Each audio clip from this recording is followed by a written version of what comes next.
Sanibonani, Zakhokuhle Jiyane, ongudokotela ograduate ngaphansi kwe-educational psychology. Sanibonani, igama lami nguSithabisile Nzimande. Ngiphathi or ngimember ye-education group la e-St. Faith's Anglican Church.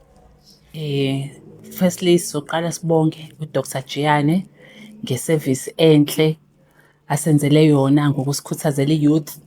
Asho futhi sigraspile nje importance ukuthi abazali ezingane they transition from high school to tertiary ukuthi babe involved because basuke besabancane and then babe present in their lives ukuze babe ne-confidence ukuthi now they are fully independent.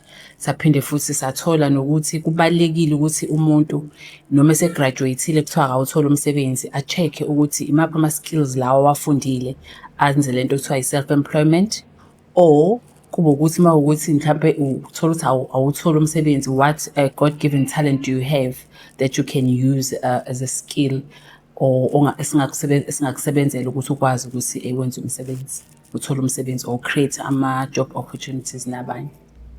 What do you think the church has done in supporting education development within its congregation and within the church at large in Southern Africa? Okay. Ngizoqala general nje.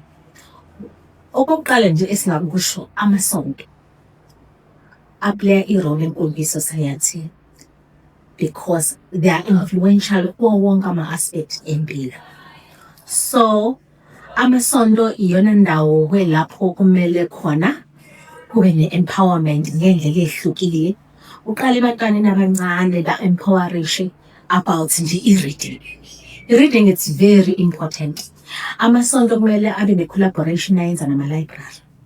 Siyazi ukuthi emphakathini esiphila kuwo abantwana banazo incwadi.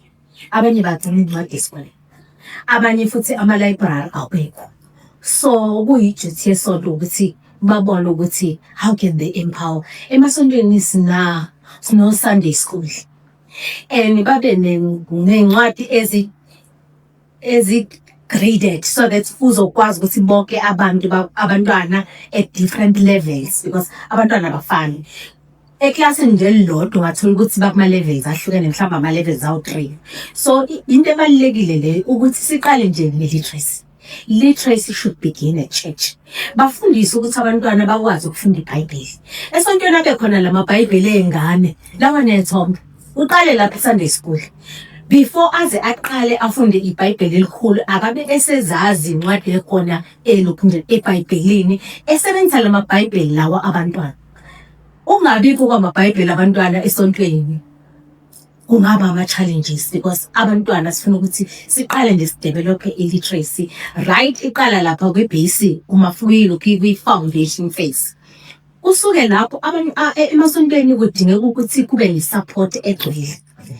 Amasonto kumele kube yiwona asebenzisana with other institutions ahlukene ngokubhekelela ukuthi yimaphi ama-programs okumele siwabringe in church ezokwazi ukuthi athalele even abantwana kuma-careers. Like ama-careers ahlukene. Sibonile ukuthi e-South Africa we've got i-gap yama-scarce skills. So yizo zonke lezo zinto ukuthi i-church it needs to do la ku-education desk abake beyenze i-research babheke ukuthi i-gap ikuphi. And bakwazi ukuthi babheke ukuthi what can be izinto ezingenziwa yibandla ukuze kwazi ukuthi nabo kuloko okuncane abangakwenza ukuze kubridgeke lawo ma-gaps. Njengoba bese ngichazile ukuthi we need all career. Abake kube ne-career day esontweni. Abantwana babonga ukuthi kuyini. Mhlambe banikwe even nesikhathi ukuthi bayo-research about ama-careers lawo abawafunayo. Yanethi kube nani no information sharing. Ezinye zama-activities ezingenzeka ngama-weekend. Lapho abantwana labo abafunde tertiary they will come back bazotshela laba abanye about ukuthi yini edingakalayo. Nge-experience yami ngise-tertiary nazi izinto engiyifundile. Baze baveze even ama-shortcomings ngokuba kwi-tertiary. So zonke lezo zinto i-youth ifunda kangcono uma izwa from kwenye i-youth noma bezwa kwini kuma-peers abo. And enye into ebalulekile, ingane encane they want fun. esontweni. Isonto akumele libe njani, libe too formal nezinye ikhathi. They need to try. Kuke kube khona lesikhathi lapho nje bezobuke bagqumagqume. But endaweni ezoba more conducive. But kube khona ikhathi lapho okuzokwazi ukuthi u-accommodate leyo empowerment esuke iplanning. So those things are very important. Enye into ebalulekile ngebandla. Kunengane ezingama-child-headed that do not have ama-parents. So kuyi-duty yebandla ukuthi babhekelele noma families, baba-guide, kube khona iy'ngane ey'ningi ziqhamuka from single parents, azinaboba. Obaba bakhona ebandleni kumele bakwazi ukuthi bagayide lezo ngane, especially ukukhulisa ingane yomfana uyi-single parent. Kunama-challenges, kuba khona ama-gaps abuye khona. So lawa agcine esedala ukuthi sigcine sesinengane eshisa ini ama-institutions, yebo. So ama-universal values laba abangenawo ama-parents angakwazi ukuthi abafundise. It should be the duty of a church ukuthi a-instill nje ama-universal values ngakuma-activities ahlukene, because a church is one of the important institutions. Ngicela ukuthi u-Esther ukuthi ukuphi okunye nawo ucabanga ukuthi Ngicabanga ukuthi udokotela usekubale kakhulu okuningi, kodwa mhlambe one more thing engingayi-add other than indaba yama-careers, indaba ye-youth, peer teaching akazoyibeka kanjani, kodwa ukuthi umuntu o-youth afundise omunye o-youth. Ngoba if betshelwa yithina singabazali, vele uma usamncane wazi ukuthi umuntu omdala uphila kwenye i-era, wena usuphila kwenye. Kodwa if etshelwa umuntu abaphila abakwi-age group eyodwa, that is when you realize ukuthi okay, shuthi lento ayishoyo it makes sense. Kanti uma isho umuntu omdala kwesinye isikhathi umkhumbuza umzali vele abona ngathi nje hayi usho ngoba usemdala. So I think one of the things vele fanele siyi-encourage-ke as part of umuntu education lento committee yala esontweni, lezi zinto siyibalile umuntu uzobe athi ukuyibuka si-infuse kuma-programs esokwenza enkonzweni. Ngiyabonga. Isaphothi enye ngiyichazile ukuthi uku-reminder nje umntwana ukuthi konje ubhekile ukuthi konje kuhamba kanjani. That's a support, moral support le ongakwazi ukuthi umnikele. Enye into engenzeka, abanye abazali yabo isha sike yasimatheshare kwabanye abazali ayikho clear. Mhlawumbe enye into abangayenza ukutholela abantwana babo abantu abamamento, yabo, ukuthi nawe bani uke wafunda itishara, mhlawumbe ungisize nje ungigayidele umntanami kumanye ama-issues. Mhlawumbe nami ungenze ukuthi ngibe clear ngezinye izinto, yabo, because umzali uyadinga ukuthi azi ukuthi ezinye zezinto ezenzakalayo, yabo, nala maphakathi esontweni, ngoba bengichazile ukuthi siyabadinga abantu abazoke balokhunje ba-empowerishe nababazali. I-empowerment is very important. So ngiyacabanga angazi mhlawumbe mina engicabangayo njengoba ubuza nje ukuthi yini umzali angayenza uma isingane setheshari. First thing, kubalulekile ukuthi uma umzali nibe ne-relationship esolid nomntanakho, hhayi ngoba eseyitheshari.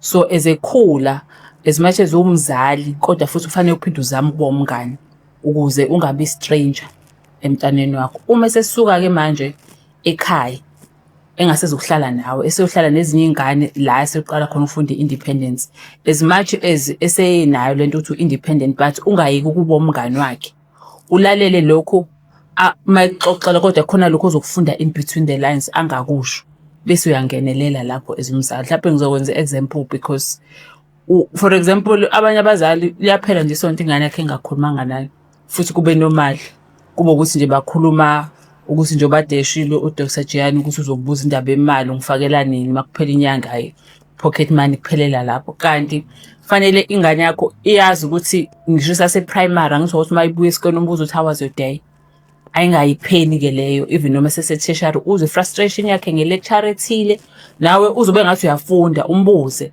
lecture ethile sinjani, ini ama-courses awenzayo maphi, each test mayixoxa une-test week or whatever, buza ama-results. Ngoba there's the gap abanye abazali abayiyekayo ukuthi ingane angayibuzi ngisho ama-results uzothola masefanele ugraduate uthi ya-dropa out ngo-first year. All these other years kade yinika imali nje lizenzela God knows what.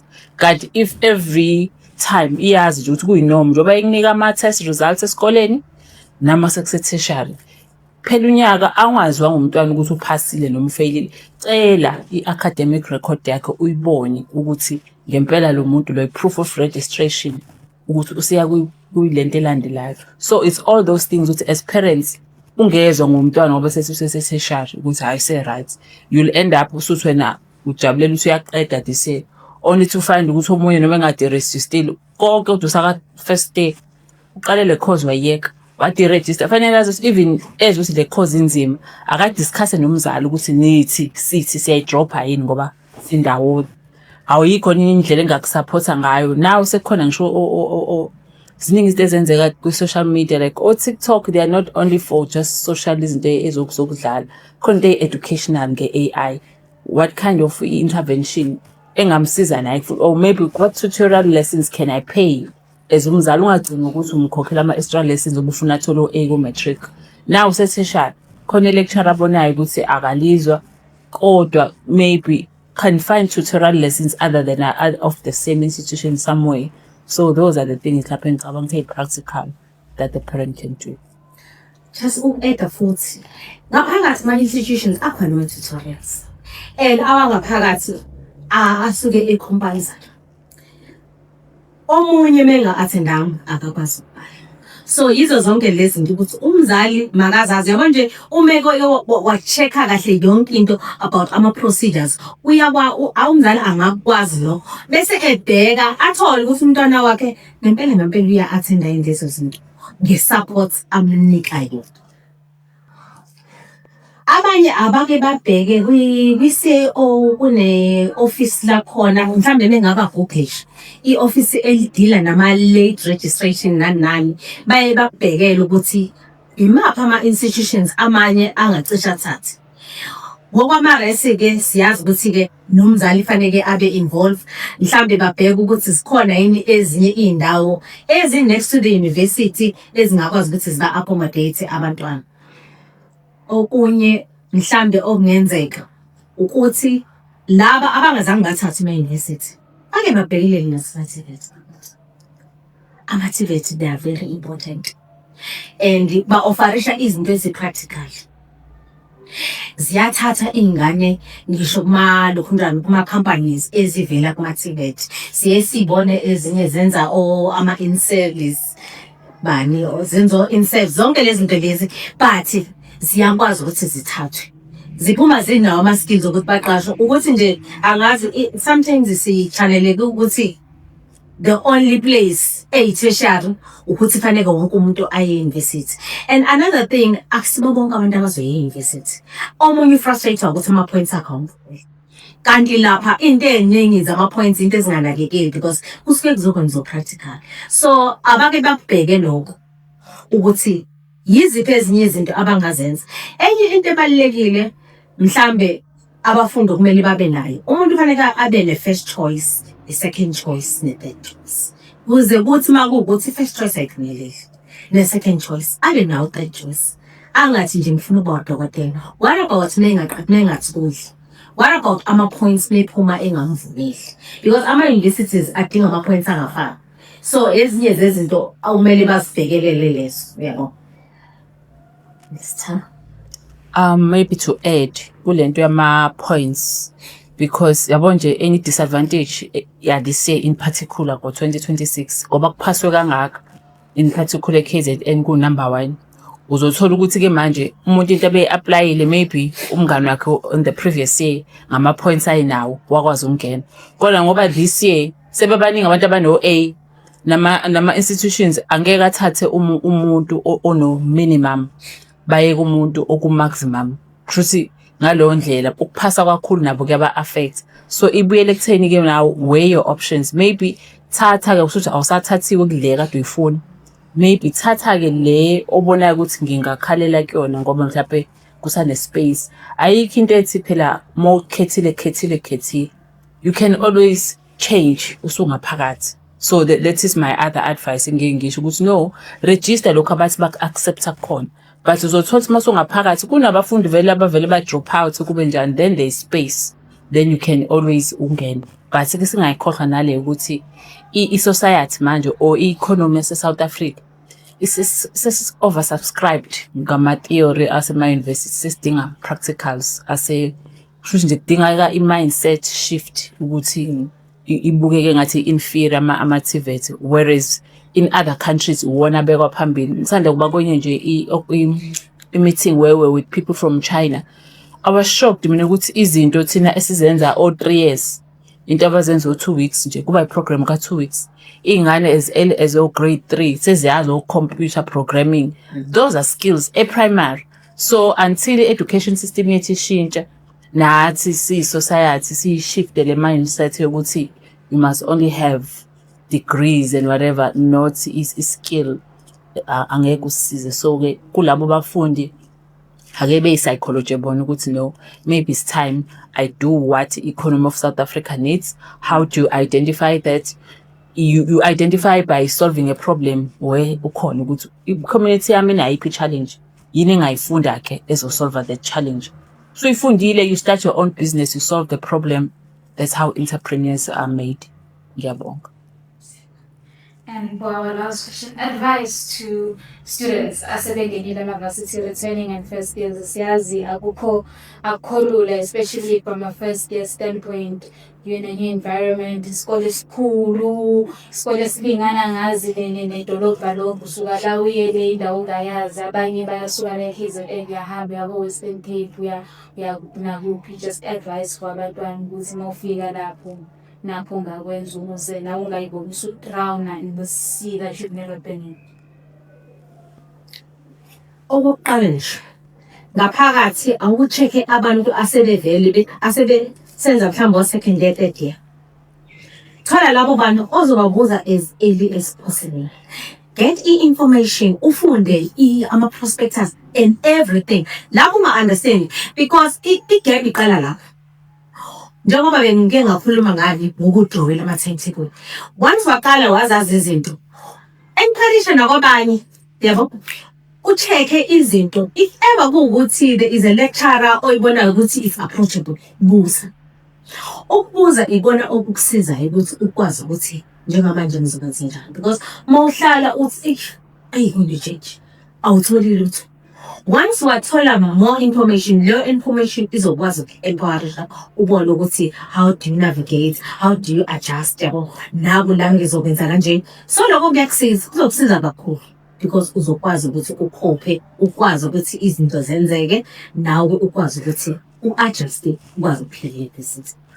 Ilokho engakusho. Enye ke into ugade izinto ezenzakalayo. Ungabe usujoyina izinto ezenziwa abanye, ake nje ube wena ufocus kwini i-dream yakho. And ukhumbule ukuthi uzokwenzani eTheshari. Abanye abantwana eTheshari bagcine sebenengane, agcine sesaba ukuthi lengane hayi ekhaya ngwazi umbone seyithatha isiyofosterishwa, uparent after 5 years udiscover ukuthi ingane yakhe iyenza second year yathola ingane. But ayikazi ifike la ekhaya. Yabo nje khona izinto eziba yi-trauma even nakuma-parents ukuthi olengane wayithola nini. So zonke lezo zinto lezo, nanokuthi ke enye into ebalulekile kakhulu ngaphakathi e-universities akhona abalofundana ama-institutions anjengalawa akhona la ebandleni. Uma abantwana bengakwazi ukuthi ba-involve kulawo positive lokhunjana ama-desk and whatever, bangakwazi ukuthi ikhona nendawo ezino-information desk. Bakhona abantu abasuke abahlezi be-willing to assist. And okunye okubalulekile bagade abanye abezi kahle. Khona ungathi hayi ngizokusiza nje, umtholi ukuthi hayi akasakusiza ngendlela e-right, usethatha i-advantage over wena. So ziningi nje izinto ukuthi nje ube open-minded e-university. Hayi, ngicabanga ukuthi okuningi sekushiwo. Maybe one more thing to add ukuthi unakho uyafika ubona lesi sikole nje esikhulu and you are used to a structured environment yokuthi isikole singena ngasikhatsini, la kuphunywa ngasikhatsini. La awazi ayikho ibhele ezoringa or isiren is it now it's time to go to class, or it's time with now the school is over.